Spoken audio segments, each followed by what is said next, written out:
Hi, and welcome to another episode of The Targeted Individual. In this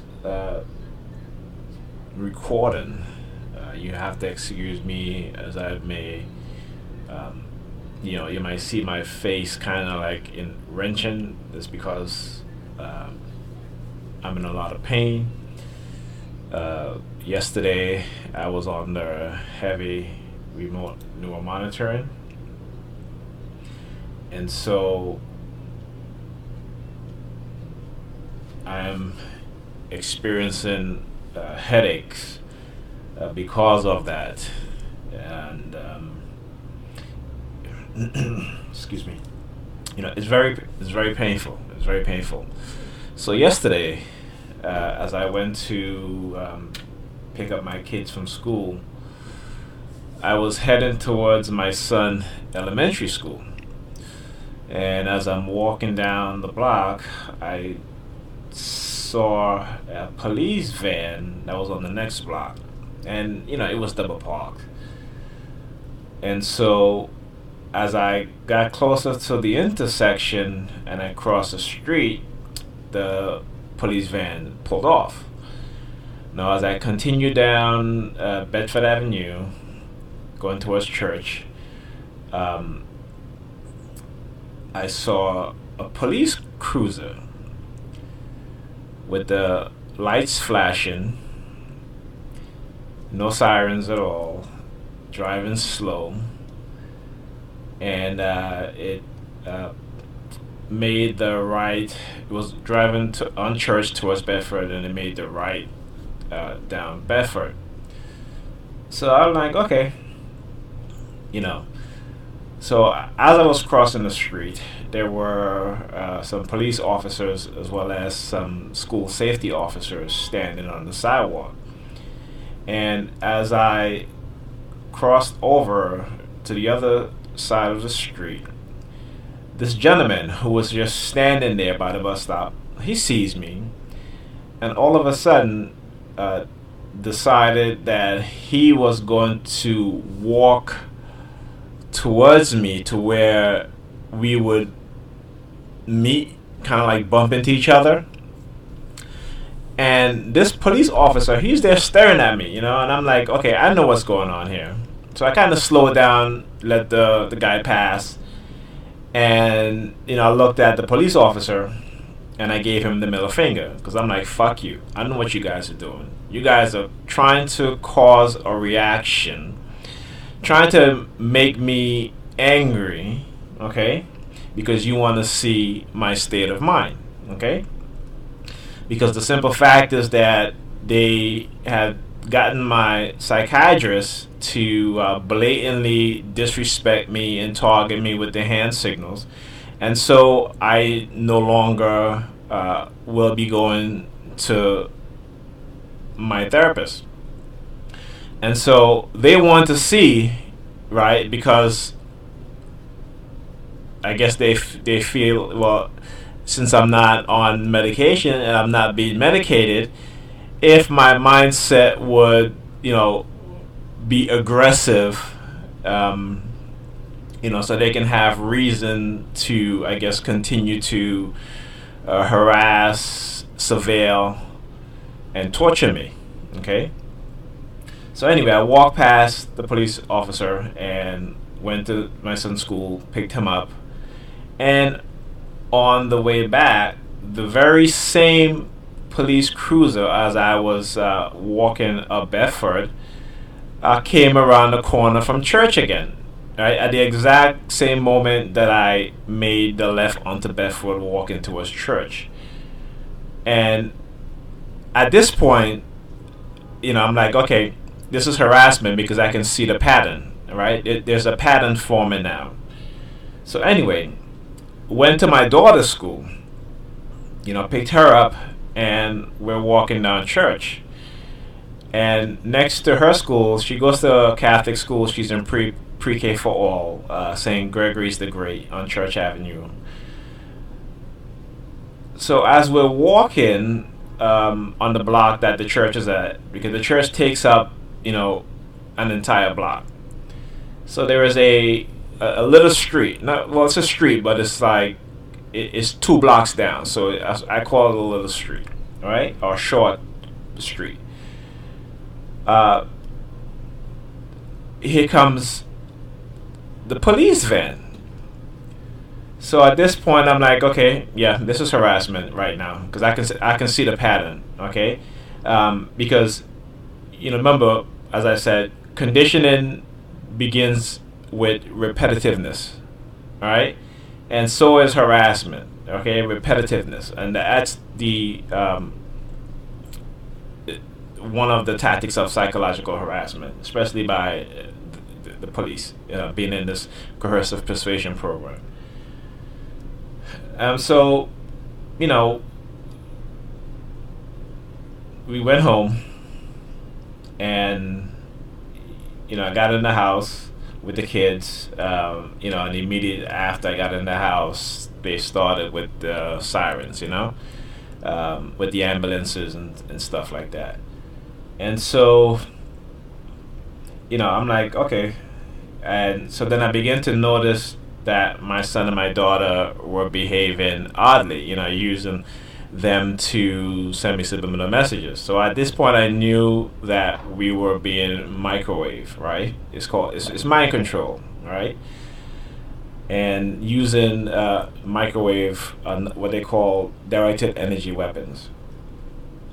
And so, I guess when they figured that it didn't affect me, so my daughter did something which was, she's a trip. So I gave her a spanking on her butt. Just give her like 2 hits. And immediately the police sirens went off. And I'm like, okay, so now they're monitoring me inside the house. And later on during the day, I'm hearing constant sirens and stuff like that. And went to bed. After I bathed the kids, their mom fed them, and had them brush their teeth and put them to bed. So I went to sleep around 11:30. I woke up around minutes to 5 with sharp head pains, and couldn't go back to sleep after that because the headaches were continuous. Okay. So I have this medication that my doctor prescribed me for the headaches, and I took it, and that didn't help. Normally it would help a little, but that didn't help because the severity of the headaches was so intense and so frequent that I was constantly yelling out in pain. And so, got up this morning, took the kids to school, dropped the moms off to work, and I was having the headaches all along the way. And she kept saying to me, go see a doctor. And I'm like, how many times have we been through this? How many times, I've told you what has happened to me, what has continued to happen to me. Why do you ignore what I say? Why do you pass it off as, like I'm imagining it, But that's what perpetrators do, particularly those that they place into your life to act as your handlers, to basically deflect the conversation, to not make you talk about it, to not make you want to talk about it, to make excuses for people who are psychologically harassing and torturing you. So I called her out on that. So anyway, got back on the block, waited for parking, got parking, and as I'm entering the building, the super of the building, he shows me a red and black SUV with a ticket on it, and he's like, look, this person got a ticket. And I'm like, okay, I know, I see it. I said, there's another person parked on the block that also got a ticket. It's odd that he is calling me to show me that someone got a ticket. I just find that very odd because people are always getting tickets for double park, and he's outside in the morning every single day during the week and has never pointed out any other cars that had ticket on it to me. So why today? So before, let me go back. So before he pointed that out, as I got out of the car, to where this lady hands him a banana peel, right? And see, those are the type of subliminal message they want to send targets or TIs, with the banana, insinuating that your bananas, you're crazy, for speaking about it. So, forward, to where, like I said, he point to the car and be like, this person got the ticket, and so whatever. And, he does this to me. This is something that they do. So meaning that if I continue to talk about what's happened to me, people will just continue to think I'm crazy. Listen, I don't care what people think about me. I care what I think about myself. Okay? And that's it. Other people's opinion of me will never affect me and never bother me. Okay? Because I know who I am. Right?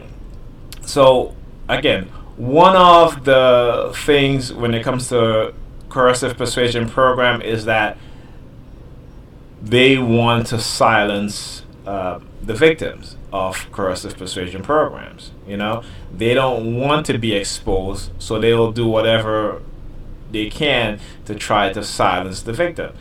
And just as they use psychiatry as a means to discredit victims of this crime,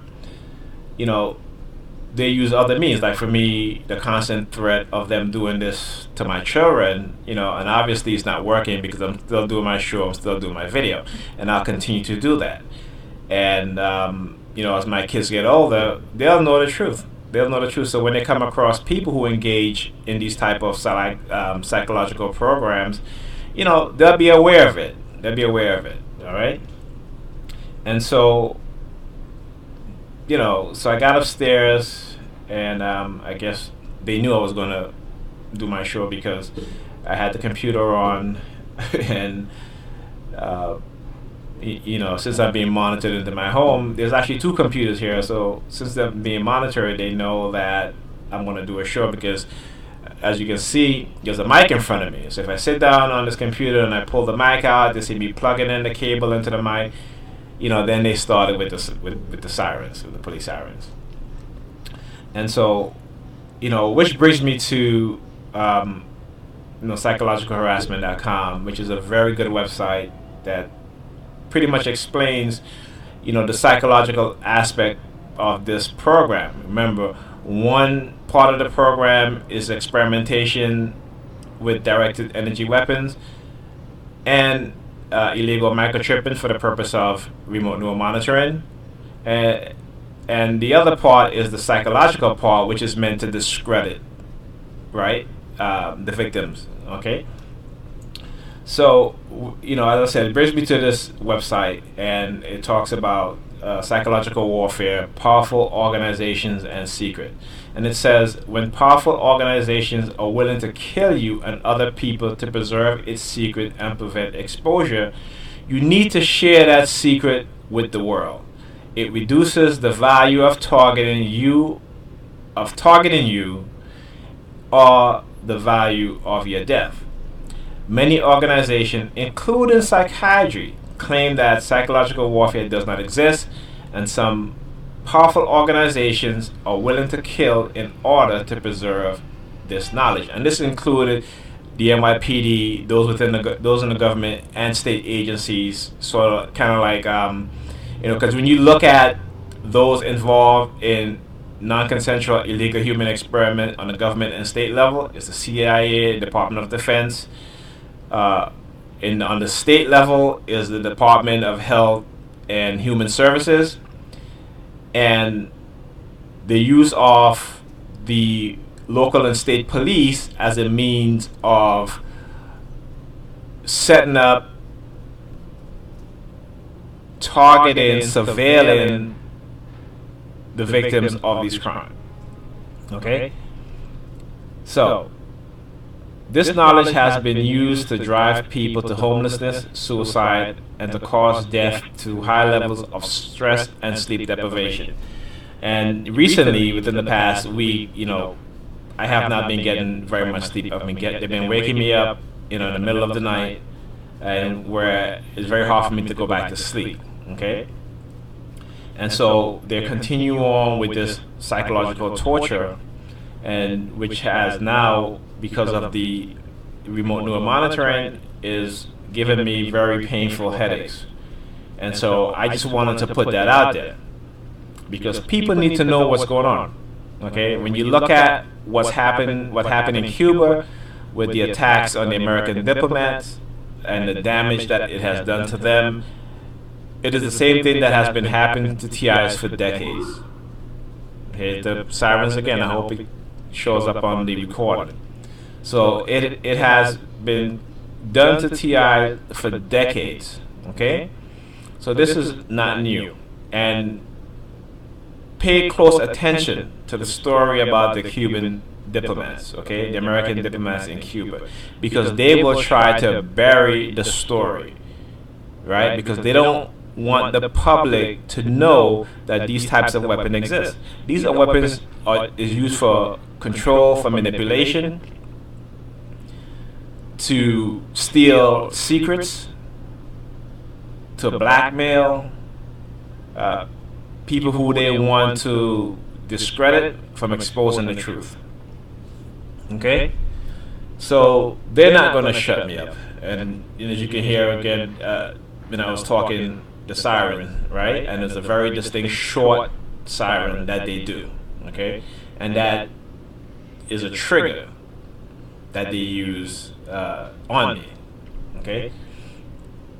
So, and again, it's to take away your support system, to make you homeless, or to put you in a situation where you're totally dependent on someone who continuously attack you, right, psychologically, who continuously doubt or place doubt on what you're experiencing, what you're going through.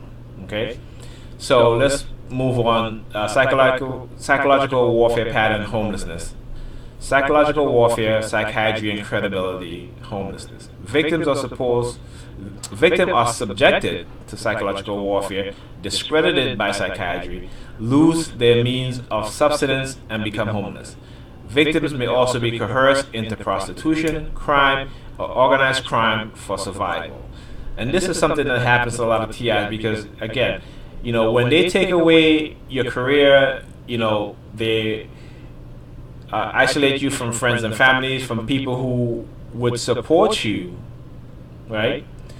Then you have no other means of support. So you turn to these things, and when you try to seek help or get help, they will deny you in every single way. Now, I've been lucky and fortunate, okay, because again, I have medical evidence of the damage that they have caused to me, okay? But like I applied for housing and was completely turned down. Applied for the SNAP program, and applied for the SNAP program, which is the food stamp program. And you know how much money they gave me a month? $15. Okay. So I didn't even go. I just left it because, again,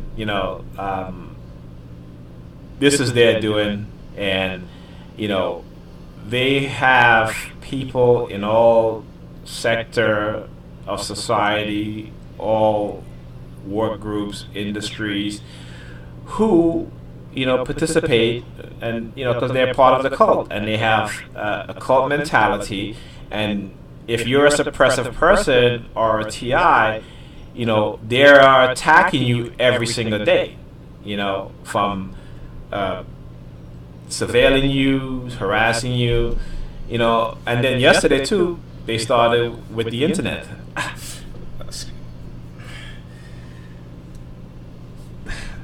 Excuse me. They started with the internet. They basically, started to interfere with the internet when it was working fine the other day. I restarted my router. You know, I did a test on the other computer that's hardwired to the router, and that speed was fine. But my wireless connection, they have interfered with, and no matter what I do, okay, they continue to interfere with my wireless connection, okay. And I know this because on my computer, when you click, so I'm on Windows 7, so when you click on your network, you will see all of the wireless routers in, around you, and there were only 4 routers that was there. One had the name 32FC. I remember I talked about how they used the number 32 as a trigger for me. So I knew yesterday I was on the heavy remote neuro monitoring, as well as the harassment, but also harassing me through the computer. Messing with my Wi-Fi, blocking out all the other Wi-Fi's around me, and allowing only the Wi-Fi they set up that my network can see. Right, because they knew I would try to fix it and investigate what was happening, and so this is what they did. This is a level of this is the level in which these people will go through. And don't get me wrong, they will go through even more. But on this particular day, this is what they did. And so, I just have to keep doing these videos to let people know what's going on. I don't care if people want to consider me crazy. That's okay, because eventually it's going to happen to more and more people. And if it happens to you, if you're not a TI and watching this video and you're doubting me, and if it happens to you, I'll be there if you want to talk. Okay? So, I'm not going to treat you, in any disrespectful way or anything of that for not believing in me. But, people got to wake up. Okay, these things are happening. The technology has been developed. It's being used. You look at what's going on in America. You can clearly see the level of psychological warfare that has never been seen or been done before in the history of America. But it is being done today. Okay? And the use of those in the religious community play a big part in people not speaking out. It's not secret. It's not a secret. Okay, it's not a secret. It's psychological. They don't want to talk about it. It's being done through psychological means, through technology that uses directed energy, that uses microchipping to study new coming technology that's going to supposedly be used to fight crime. That's what the remote neuro monitoring is supposed to do. But trust me, it will be used for other things. It will be used to steal secrets. It will be used to control you, to, if you're running for politics, if you're a politician, if you go against the grain, it will be used on you and against you to silence you, to get you out of politics. Or if you're a business person and you're developing a product and you apply for a patent and the government wants it, it will be used to steal your product and to probe your mind to see whatever brilliant ideas or brilliant technology that you might come up with, so they can steal it before you take it into action or make it into action. Okay, so think about that. All right, so that's it. I'm gonna keep this video short, and I will talk to you guys again